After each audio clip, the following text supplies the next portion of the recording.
First of all, I want to thank John and John for having me here. They told me that I get a Wednesday afternoon slot to talk about accounting, and I'm sure I thought to myself, how am I going to keep all of the people entertained on a Wednesday afternoon after lunch? And I'm going to talk about accounting, which in most of your worlds is probably the most boring thing that you can think of. And you might rather have a root canal than actually listen to me talk about accounting, but hopefully I'll make this presentation entertaining for everyone and that you'll all get a little bit of knowledge out of this. So who am I? I'm Jason Plett. I'm a CPA based out of Boynton Beach, Florida. I work for the FlexKeeper, which is a full-service financial, accounting, and tax business that's actually owned by my wife, Jody. You'll get to meet her tonight. I've been a CPA for 25 plus years. I mostly worked in private real estate corporations. About 6 years ago, I became the CFO of an IT company, and then about 2 years ago, I moved into helping my wife run her financial business.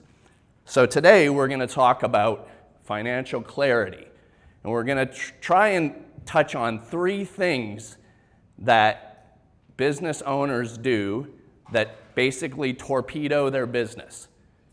And those 3 things is they don't understand their entity type, they don't understand their financial metrics, and they don't understand strategic planning. So those are the 3 things we're going to hopefully touch on this afternoon, and hopefully you guys will all get some out of here. So the first thing we're going to talk about is what type of entity are you operating? Okay, I've put up here the basic 5 major entities. Tell me if this kind of rings true to you guys. So I get calls from potential clients and I say, well, what type of entity do you have? And they say, well, I don't really know, my buddy told me to set this up. And I'm like, is your buddy running your business or are you running your business? And they don't really understand what's going on. Here, I'm going to be like the pipeline guys, and I'm going to try and make it very relational to you guys.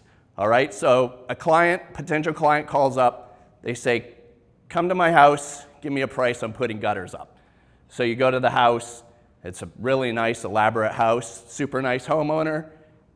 You take a look at the property. They've got some weird 45-degree angles that you're going to have to gutter for. They maybe have some runs that are going to be difficult for you to gutter. And so you take this all into account, and then you give them a price. It's going to be $5,000 to gutter your house. And the client goes to you, oh, well, my buddy down the street, he just got his house guttered for $1,000. Does that relate to anybody? That is the same way with accounting. I get questions all the time like, oh, well, my buddy got this done for this, or my buddy didn't have to pay this amount of taxes. Well, it's very, very important to understand that not everything is created equally. There's 5 different entities. If you're working a full-time job, maybe you're doing gutters on the side, maybe you're doing gutters on the weekend, you're probably fine running a sole proprietorship or an LLC. That probably is working for you. If, however, you're running a $100,000, $500,000, $1 million business, an LLC or sole proprietorship is probably not what you want to be in. So my point is that it depends on what you're doing with your business, specifically with what entity you need to run. If you're selling, maybe you're developing a product or an app, and you're selling this and you hope to sell it to other gutter businesses or anything like that, that's probably when you should be in a C Corp, because that's exactly what that entity is there to provide. And again, I know the pipeline guys, I'm going to refer to them a lot here. They talked about AI, okay? So AI is a wonderful thing. It's not always correct. You definitely have to double check it. But understand what your entity is, put it into AI, and have AI tell you what the pros and cons of running that entity are. Here is some of the reasons why entity impacts everything. And I think the major thing as a CPA that I see most of the time, and that is that people show up with an LLC and they say, I paid a lot of taxes last year and I want to see how I can minimize my tax obligation. Okay? So I look at I didn't make that much money. I don't know why I have a $10,000 tax bill. So I look at it and I find out, okay, you're running an LLC. That means all the profits that you make in your business after your deductions are exposed to Social Security and Medicare, which is 15.6%. So they don't actually understand the difference between federal taxation. Their federal taxation may only be a couple of $1,000s, but their Social Security and Medicare is $7,000. So really, they don't understand what the taxation is on the entity that they're running. So having an entity that's not the right for your business is not the end of the world. There's an easy, you talk to me, talk to your CPA if you have one. Just ask them, is the entity that I'm running the right taxation for me? Okay? This is, again, I'm going to try and use as much gutter analogies as possible.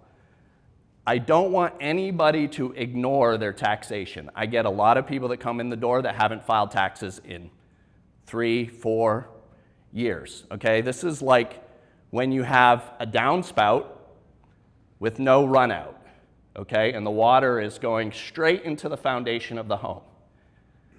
You guys, I probably don't have to tell you guys this, but fixing that doesn't get any cheaper. So ignoring your tax obligations is like the death of a lot of businesses.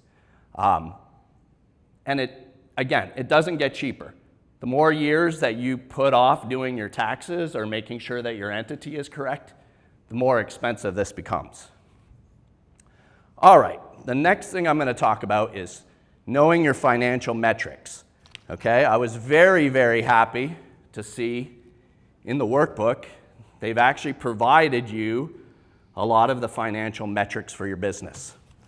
Okay, when I became the CFO of an IT company, the main thing that was drilled into me from day one is we have to know our gross margin, we have to know our gross service margin, we have to know our NOI, we have to know our product margins, and we have to know our labor margins.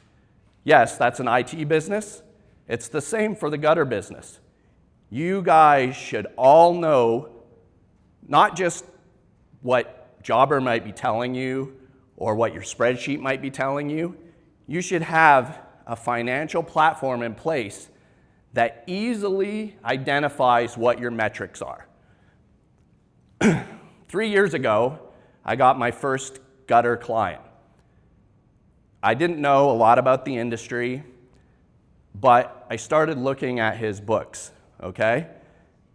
He was paying me to simply do his accounting, so he wasn't paying me to do any financial metrics or anything like that, but I started looking at what he was doing, and he emails me one day and says, something's wrong. I don't know how I'm going to make payroll next week because I have no money in my bank account. I'm doing $75,000 of business a month, and I have zero at the end. What am I doing wrong? So I start looking at his books. Okay, he sends me his Google Sheets that he's running his business with.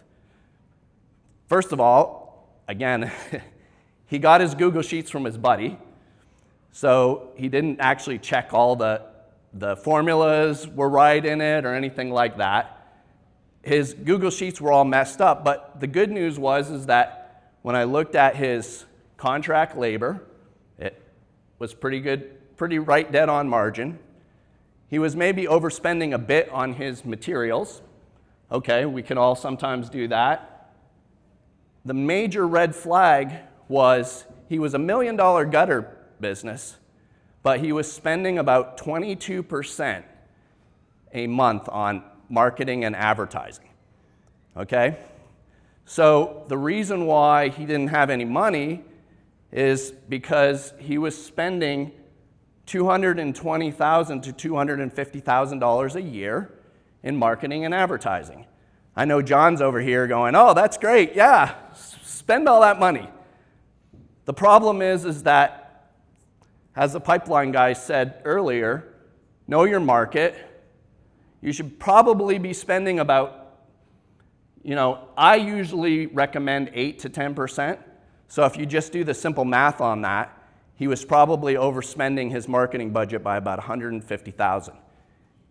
That's really money that's come right out of his pocket. But he didn't understand his indirect costs, and therefore he had no money left at the end. So what we did is we actually looked line by line at where he was spending his advertising.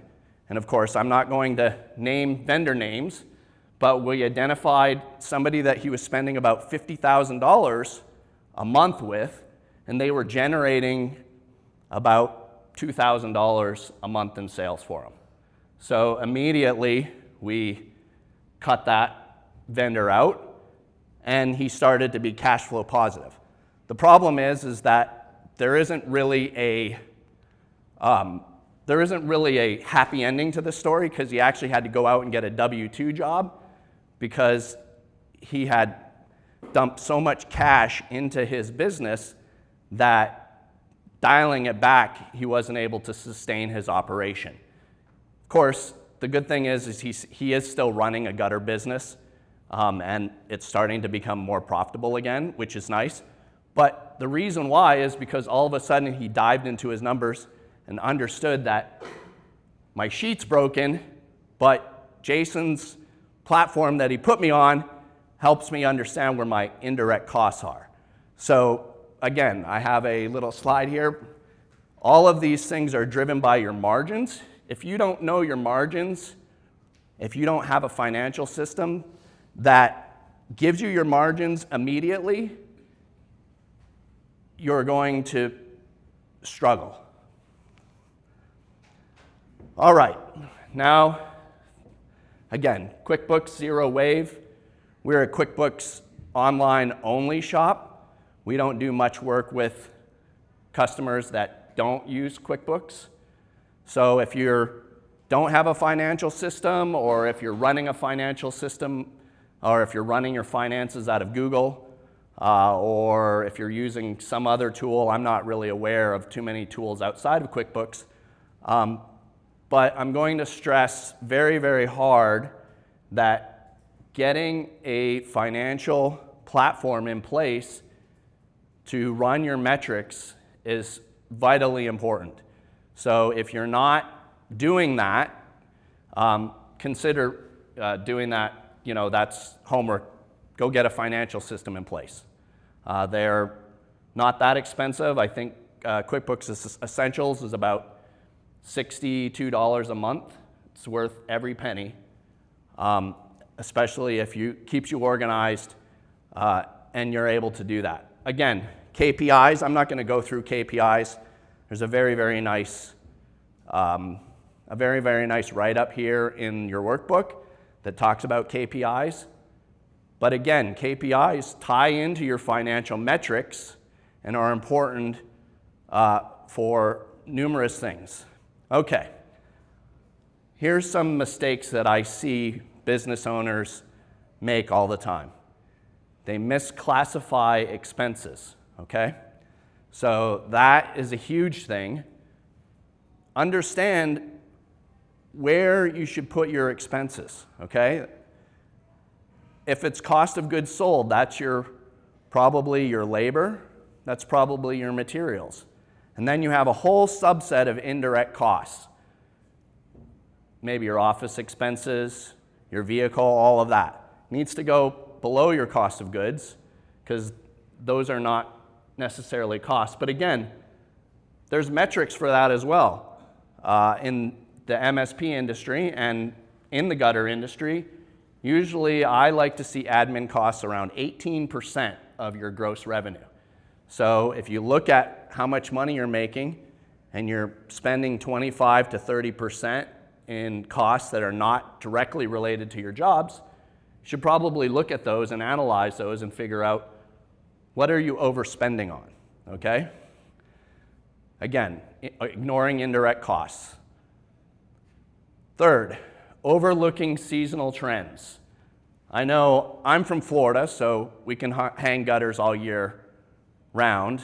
I don't know how fun it is to hang gutters in Florida in July, but you certainly can do it all year. But for some of you that are from up north where you have a winter season where it's slow, let's make sure that we're accumulating cash to account for those down months. Because if you're spending all your cash when you're making it, all of a sudden it comes Christmas time and don't have any jobs, maybe your kids don't get any presents for Christmas. I don't know what gets cut when you don't have anything. But again, it's just understanding how your business runs seasonally is incredibly important. And then the last thing that business owners don't do, and I understand why, and that is that they don't review their financials regularly. I have a lot of gutter clients. Most of them would never like looking at their P&L, never like looking at their balance sheet. It's a wall of numbers. It's like asking somebody to read a book in French. Okay, I understand that, all right? But it's important to, A, understand what your P&L tells you and understand what your balance sheet tells you and keep tabs on those on a monthly basis. You're responsible for your own business's success, so why wouldn't you do that? Yes, that's probably about as fun as, I don't know, what's a non-fun thing to do? Talk about accounting. Yes, it's not an enjoyable thing, but if you don't review your financials regularly, you're not going to get a good pulse on your business. The other thing I would suggest is find a good accounting professional. Again, I'm not up here to sell my services, but I refer to myself as the fun accountant. I actually branded a term. John, I'm taking good notes from you guys. We have coined the term MAFA, okay? And my administrative assistant said, "Oh, you can't use MAFA. That's going to trigger some of your clients." I said, "Why? It's awesome. Making accounting fun again." I don't know, is that triggering? So find somebody that relates to you. I think the kids say vibe with you. I think that's what the kids say, right? Vibe with you. That makes your review of your P&L fun, okay? So it doesn't have to be a serious issue. It can be a fun experience. So find an accountant that's willing to sit down with you and really explain, hey, here's the things that I'm seeing in your P&L. Here's some things we might want to give an attention to.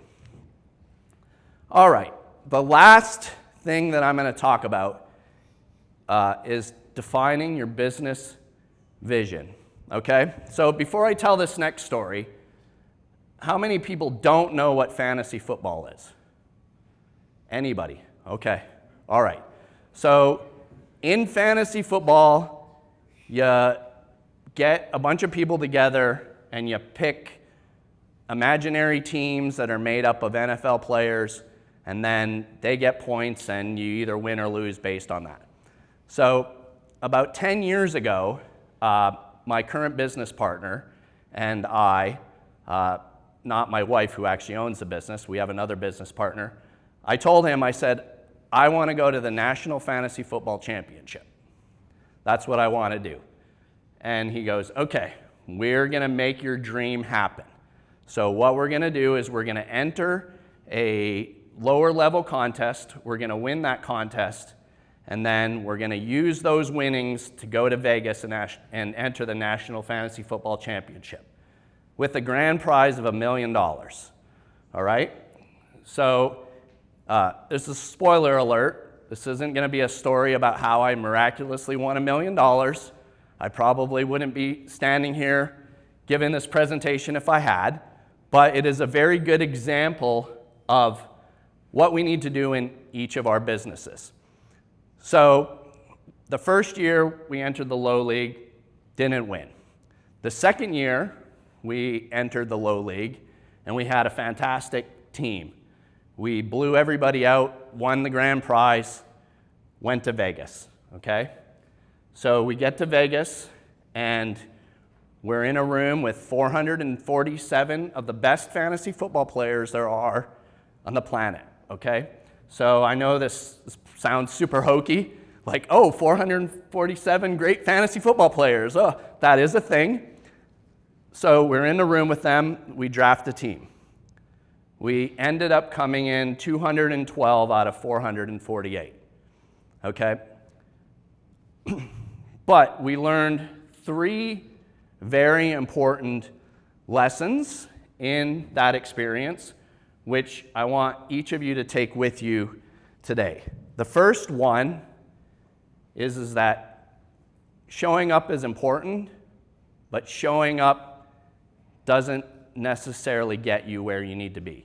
Yes, we need to show up, we need to work hard, but if you show up without a plan, you're probably just doing a lot of work to do a lot of work. So the first thing is that you need to show up with a purpose and a plan. You need to do that in your business. Show up with a purpose and a plan. Okay? The second thing we learned is that we wanted to specifically pick our fantasy football players, okay? So we had a good sense of who was going to do well that season, so we wanted to pick them. So we realized that traditional fantasy football drafts, which are in a snake, didn't meet our needs, okay? So we started to do exclusively auction fantasy football. That's where you actually bid on players and you get the players that you want or don't want, okay? So the second important thing here is not to figure out what your fantasy football players are worth. The second thing is develop your niche as a business, okay? Do you want to be the Spirit Airlines of the gutter company? Or do you want to be the Lamborghini of the gutter company? Or do you want to do something in between? It doesn't matter. If you want to be the low-cost guy on the block, lean into that. Make sure you're the best at doing the low-cost gutter installation. I know this is probably going to go against what Grant might say. He might want us to all be the Lamborghini of the gutter business. But it doesn't matter. It's, again, as I started out, it's not Grant's business, it's your business. So if you want to be the Spirit Airlines, the low-cost gutter guy on the block, lean into that. Do that. The third thing is vitally important, and that's know your competition. We did not understand the 447 best fantasy football players in that room. Now we do. We understand who they are, but we went into there without a good understanding of who we were actually going to be competing against. What that did for us is we actually changed our plan, and we figured that instead of trying to be the best in the industry, we would just start playing in leagues with 11 other unknown people on the internet. It's a lot easier to beat 11 people for big sums of money than it is to beat the best, okay? So the actual ending of the story is that in the last 10 years, my partner and I have won over $50,000 playing fantasy football, okay? It doesn't seem like a lot. $5,000 a year isn't gonna pay too many bills, but this is a hobby that we've monetized by understanding those 3 things, and it rings true for your businesses as well. Understand those 3 key points, and you guys are going to have a leg up on the competition building your business, okay? So I have a couple of things in the little Post-it note there. Growth goals. Know what you want to do revenue-wise. Sit down. My partners and I sit down in December and we decide we want to hit X amount of dollars of top-line revenue. And that's what we shoot for. So the first thing that you should do as a business is decide, do we want to double the business? Do we want to triple the business? But understand what that looks like. What does that look like for you? You can't just say, oh, I'd love to double the size of my business and leave it at that, because you haven't, it's just like showing up and not doing any work. If you want to double the size of the business, maybe that means you need to buy another truck. Maybe you need to invest in a machine. Maybe you need to invest in employees instead of subcontracting all your work. I don't know what that looks like, but know what that number is, okay? The next thing that a lot of people don't think about is what their exit strategy is, okay? I've already talked to a few people here that are in the private equity business. They're looking to buy you guys, okay? They're actually here at this conference. So if you don't know your numbers and you don't know your exit strategy, how do you have a conversation with those people, okay? So know, okay, I want to run my gutter business for 10 years. I want to build it to $1.5 million, and then I want to sell. $1.5 million doesn't sound like a lot. I don't think any of us can retire on that. I want to build it to $5 million and sell to private equity, okay? Know what that looks like for you. Again, looks different for everybody. The next thing, succession planning, okay?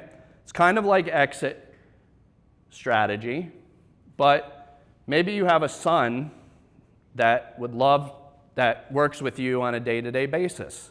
Or maybe you have your lead installer. Maybe he's amazing and he's like your son. Think about, what does it look like to now sell out to him, okay? So develop a plan in place. Finally, diversification. The one thing that, it may not be that applicable for all of you because you may just be doing one-off jobs and you're getting your name out there. But if you have one builder that's giving you all your work, that's maybe not the best strategy. Maybe you need to look for a second and a third builder, because what if that one builder doesn't handle his business properly, goes bankrupt? Then your whole business loses a big chunk of your revenue. So make sure that you're paying attention to where your revenue streams are coming from. So here is some things. Revenue goals I talked about. Expense planning I kind of touched on. When I do planning, I like to build my revenue goals first and then build my expenses in after that. But again, you can say, okay, I have this bucket of money and what kind of revenue can I do with this expenses? You can reverse engineer it too. There's no right way to do that.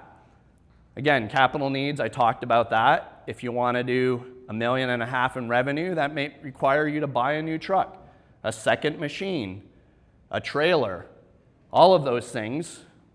So plan for it. And then do some forecasting it and align it with your strategic goals. Okay, so where to invest for growth?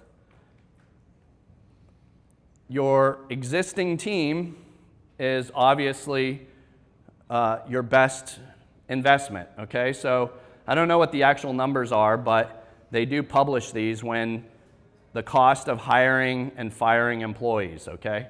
So it's a big number, training guys up to do what you're doing. So you want to invest. Let's make sure that our current staff is invested, the culture is there, they love working for you, they feel like you as an owner see them and are investing in their growth. Technology upgrades, again, this is a little bit of a repetition of what Mr. Pipeline's already talked about, but automation's important. Marketing and branding, I don't have to talk about that too much. And then expansion opportunities. Some people, you might be fine in your neighborhood and you're getting plenty of business from the few contractors that are there. Maybe you're in with a roofer and he's feeding you a lot of business, and that may be fine with you, but maybe you're eyeing the town, the city next to you, or in Florida, we as a company are based out of Boynton Beach, but we actually bought a CPA firm in Tampa because we wanted to expand across the state. So expansion opportunities are something that's part of knowing where do I want to be 3, 5, 10 years from now. And then finally, we're going to talk about planning beyond the present, okay? Owner compensation strategies. A lot of people don't understand. I talk to a lot of gutter companies where the owner is doing a lot of stuff and he's like, I don't even give myself a paycheck. Okay? That's terrible, okay? You as owners of the company need to figure out how to give yourself a paycheck, okay?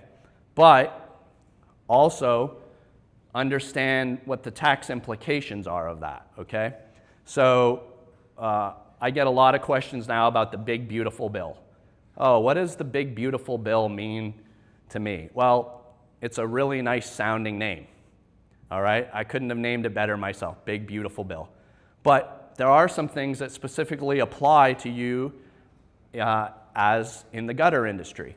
And that is that back in 2017, when Donald Trump passed the Tax Cut and Jobs Act, he put into this a QBI deduction, okay? So what this was, essentially what it boils down to is that small businesses get a 20% cut of their profit that they don't have to pay tax on, okay? So this got extended into infinity with the big beautiful bill. And this applies to probably everybody in this room. So what I sometimes see is I see the opposite, where the gutter company owner is paying himself $250,000 because I'm the CEO and I have a $2 million business, so I should be taking the money out in payroll, okay? Well, what that owner is effectively doing is every dollar that he pays himself, he reduces the profit of his business. So essentially, he exposes that dollar to Social Security and Medicare, which I told you was 15.6%, and then he also lost out on the 20% deduction for QBI. So the owner has now cost himself 35.6% on his money by overpaying himself. So owner compensation strategies, very important, okay? Retirement. I talk to a lot of people. They don't have a retirement strategy in place, okay? All of us, selling your business to PE is not a retirement strategy, by the way. In case anybody is gonna be, I talk to a lot of people and they're like, oh, I'm gonna build my business to $5 million, I'm going to sell it for $5 and then retire, okay? That's fine, that's great, but that's not a retirement strategy, okay? So retirement strategy is incredibly important. And then we also talked about business continuity. I can't even say that. I'm not going to try. All right, so just to wrap up, aligning your structure, your entity structure, your metrics or your margins, and your vision are the three most important things that you, as a company owner, can do for yourself to make sure that your businesses are successful, are scalable, and most importantly, are sellable, okay? So that's the biggest thing that I want everybody to take away from here is that your business set up correctly is a sellable asset. And as long as you're effectively planning for that, you can get, again, you can get top dollar for your business. All right, so there's about 9 minutes. I got about 9 minutes left. I'm going to take questions. I'm going to take real world strategies. I'm going to take insights or anything. I'll also give fantasy football tips if anybody wants that. Sir? No, so both are pass-through, what we refer to as pass-through entities. So this means that no taxation happens at the corporate LLC or S Corp level. It passes through that entity onto your personal tax return. Okay, the difference is that an LLC, when it's basically, if you're the sole owner, if you're a partner, it's different. That's perfectly good reason to have an LLC. If you have a bunch of unrelated partners, then you should have an LLC business. I have strategies after that LLC business that I put in place for most of my clients. But generally, that LLC is if you own it 100%, is a disregarded entity. It ends up on your Schedule C on your personal tax return. And the profit of that business is then exposed to Social Security and Medicare, which is, again, I call Social Security and Medicare forced government retirement. I don't know if that's, I should maybe trademark that term. But, and again, it depends on how you feel about the government. This isn't a political conversation, but if you believe that when you're retired that there's going to be money for you, paying you Social Security, by all means, LLC is a fine structure. S Corp, that doesn't happen. Basically, what an S Corp business does is the profits just flow through different part of your tax return. The problem is there's a caveat to that. The IRS tells you that if you run an S Corp business, you have to pay yourself a fair and reasonable salary. Of course, they don't tell you what the fair and reasonable salary is. That's why you get somebody like me. I actually have a program that will tell you what the fair and reasonable salary that you should be taking is. But generally, I actually start out my clients at a very reasonable salary, not overly, not over or under. And then we adjust based on retirement strategies and other things. But that's the major difference that I see. And I get a lot of people that come in my door. They are like, oh, I only made $50,000 last year. And then they have a tax bill that's like 10 grand. And they're like, well, that's like 25%. And I'm only in a 10% tax bracket. Yes, but you got to remember your federal tax is different than your Social Security and Medicare. So it's a very, very hyper-specific question because there's a debate between... I like to put, for our gutter clients, we actually put their sales team in a very specific part of their chart of accounts, and it's not cost of goods. It's like right underneath, but right above admin, so that we can easily see what their marketing and admin is. And again, I'm more than happy I love seeing commissions hit a P&L because that means somebody's doing a good job. So I don't mind paying a ton of commission. Let's just make sure that we factor that in, like when we look at the price of the sales, that we're not overpaying our sales guys and they're crushing the margin on those projects. Okay, so then generally I see about 18% in indirect costs, which I consider admin. So you're really only making about 12% NOI. So you're actually like right in that gray area for me where you're almost break even, because I like to see my gutter clients after costs make about 18% NOI. And that's including owner's comp. So, but in your specific, to give you an answer specifically without, again, you aren't my client, I'd probably set a salary between 40 and 60. That's generally a safe spot to start. But again, understand, like, if you're 30% gross margin and then you got indirect costs under that are 18%, which is what I generally see, you're only 12% NOI is not bad, but if you haven't paid yourself, it's not good. Sure. So let's start from the bottom up, and this will be my last question. I got about 2 minutes left. So I like to see 18% NOI, okay? So again, just because you have $100,000 to your bottom line doesn't mean you necessarily have $100,000 in cash, because you maybe have some capital expenditures, but I'm not going to get into the theory behind that. But I like to see about 18% there. I like to see about 10%, 8 to 10% sales and marketing. So we're at 28%. So then your gross margin should be someplace, so you should have costs someplace around, you're making me do math on a Wednesday afternoon. So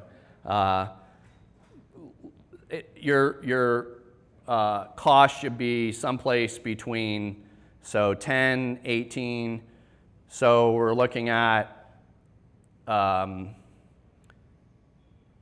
18% admin, 8% sales and marketing, 18% NOI, okay, so we're getting close to the math here.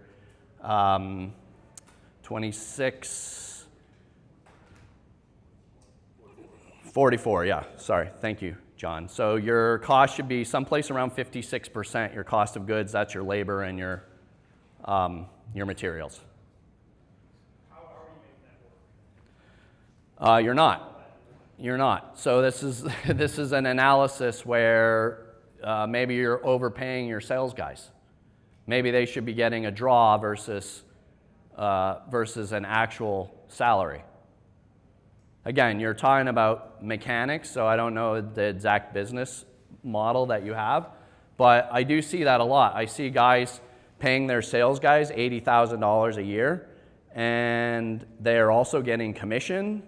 In the example that I talked about, my first gutter company, he was doing that. He was paying his sales guys like $60,000, and then they were getting like 10% or some amazing commission on top of, like the sales guy was making more than him.